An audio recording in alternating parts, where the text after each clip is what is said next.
It began with the sound of coins scattering across the counter, 52 cents sliding unevenly toward the register. My mom's fingers trembled as she tried to gather them quickly, her cheeks flushed with a shade I knew to wealth a kind. That came when pride and hunger collided in public. She was short by $1, just a single dollar for a gallon of milk. And I watched the silence stretch between her and the cashier as if the entire store was holding its breath. Then without a word, the cashier slipped her own hand under the counter, pressed a button, and covered the missing amount as though it were nothing. She pushed the milk closer with a faint smile, pretending the math had always been correct. My mom's lips parted, wanting to object, but no sound came out, only the faintest exhale of relief. At that moment, I didn't realize how much weight one quiet act could carry. But looking back, that was the night everything began to change. I was 12 years old enough to notice the way grown-ups avoided eye contact when bills came due, but still young enough to feel helpless when I saw my mom's exhaustion. We lived on scraps of hope and loose change in a rented apartment where the walls were thin but the silences were thick.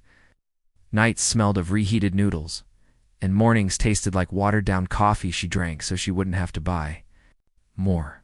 That evening, the fluorescent lights of the grocery store felt harsher than usual, bouncing off the polished tiles, highlighting every wrinkle of worry on her forehead. I wanted to disappear behind the shelves, to shield her somehow. But all I could do was stand there with my heart racing, watching her hands shake as she whispered, "Can we come back tomorrow?" The cashier, a woman I had only ever seen scanning barcodes with routine efficiency, paused, and for the first time, really looked at us. Her eyes softened in a way I'll never forget, and in that moment, she became more than a cashier. She became the first thread of a story we never expected. Small gesture could have ended there. My mom could have accepted it as a fluke, a slip of kindness in an otherwise cold world. But what struck me most was the conflict in her eyes. She wasn't used to being helped. Pride was stitched into her bones, as much a part of her as her. Tired hands and her quiet prayers whispered when she thought I was asleep. I could see her wrestle with it, torn between refusing and taking the milk. The cashier tapped the counter once, firm yet gentle, as if saying, "It's okay, let this one pass." My mom hesitated a second longer, then finally reached out and pulled the jug closer. She didn't smile, didn't thank out loud, but I saw the way her shoulders dropped, as though she had been holding her breath for weeks. That night, the milk tasted sweeter than anything I'd ever had. I didn't yet know it was only the first spark in something much bigger. The days after were strange. When we returned to that store, I noticed things I hadn't before. The whispers, the quiet glances from other shoppers. Some stared too long, as if they knew something about us, while others offered faint nods of encouragement, as though part of a secret agreement. At first, I thought my imagination was playing tricks. But then the bread appeared in our bag slipped in by someone we hadn't noticed. Another time, the clerk accidentally handed back too much change and refused to take it when my mom tried to correct him. And once, late at night, we opened our door to find a small brown paper bag filled with canned goods and rice. No note, no explanation. It was as if the air itself had carried our struggle to people's ears, and without being asked, they began to answer. Kindness nugget number 1. Psychologists call this the domino effect of generosity. One act of kindness often ripples outward, sparking 2 or 3 more, multiplying far beyond its origin, yet with each gift came a sting of pride. My mom never wanted to be seen as a charity case. She wanted to stand tall, even if her knees were weak from skipping meals.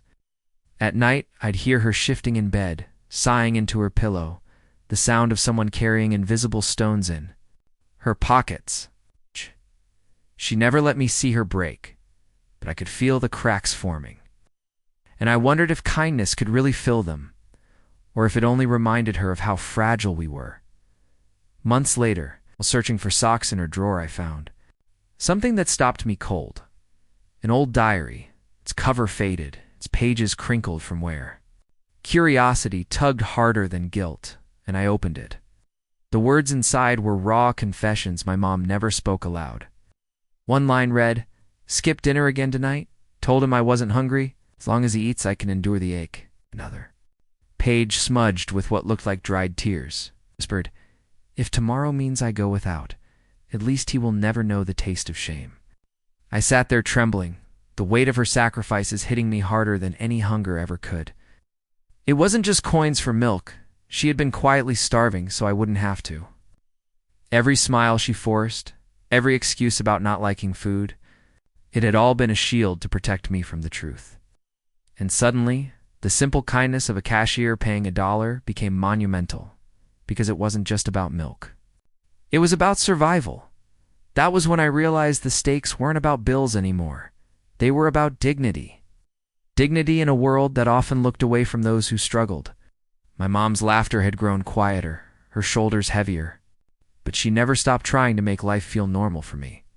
One night, I woke to hear muffled sobs through the thin walls, the kind she thought I couldn't hear. It was the sound of a person carrying both hunger and pride, too proud to ask for help, too desperate not to need it. And yet, somehow, she still showed up each day, tying her hair back, straightening her clothes, and telling me with a smile, "We're okay." Kindness nugget number 2. Research shows that receiving kindness during hardship can instantly reduce stress hormones, lowering blood pressure and even easing physical pain. Looking back, I realized she was on the edge of losing hope entirely. But kindness, even the smallest form of it, has a way of slipping through cracks. Sometimes, that's enough to keep someone from falling. If you've ever felt the quiet power of a kind act, no matter how small, I want you to pause here, screenshot this moment, and share it with someone who might need a reminder that humanity is still alive, because hope isn't found in grand speeches. It's found in grocery aisles, in envelopes slipped under doors, in coins dropped quietly into someone's palm. What happened next still feels like something out of a storybook. Marlene, the cashier with the soft eyes, noticed more than just my mom's trembling hands. She noticed patterns. She started a roundup jar at the register, inviting customers to round up their change to help families in need. No posters, no big announcements, just a quiet invitation. Within weeks, the jar filled, emptied, and filled again. That money became meals, school lunches, and bus fare for kids whose parents were just like mine. Strangers who didn't even know each other began carrying each other's burdens. And here's the part that humbled me most. My mom, still struggling, still short on coins some nights, began slipping a quarter, sometimes even just a dime, into that jar. Even when she barely had enough, she gave because she knew how it felt. To stand on the other side of the counter, kindness was no longer something she received. It was something she passed forward. By December, it all came to a head. We went back for milk one gray evening, snow tapping softly against the glass doors. As we reached the counter, Marlene handed my mom an envelope. My mom frowned, hesitant, but Marlene insisted. Inside was a gift card, $50 worth, signed only with the words, "From those who've seen you fight with grace." My mom gasped, covering her mouth, her eyes welling up. She clutched the envelope as though it might vanish. But in true fashion, instead of using it all for us, she bought hot cocoa packets and handed them out to neighborhood kids who were shivering in the cold. That was who she was, a woman who could take her own pain and turn it into warmth for others. Kindness. Nugget number 3. Neuroscience proves that giving to others activates the same brain regions of joy as receiving. It's literally wired into us too. Feel rewarded when we share. Years later, I still remember the sound of those coins scattering on the counter. That clink and clatter was the sound of a life cracking open. But louder than that is the echo of everything that followed the bread. The envelope, the jar, the way one quiet act of compassion stitched together a community. What I learned is this: kindness doesn't need to be loud, doesn't demand recognition. It is the bridge that carries someone across a night too heavy to walk alone. Last winter, long after I'd grown up and moved away, a letter arrived at my door. No return address, just 6 words inside. "She helped me, I'm helping.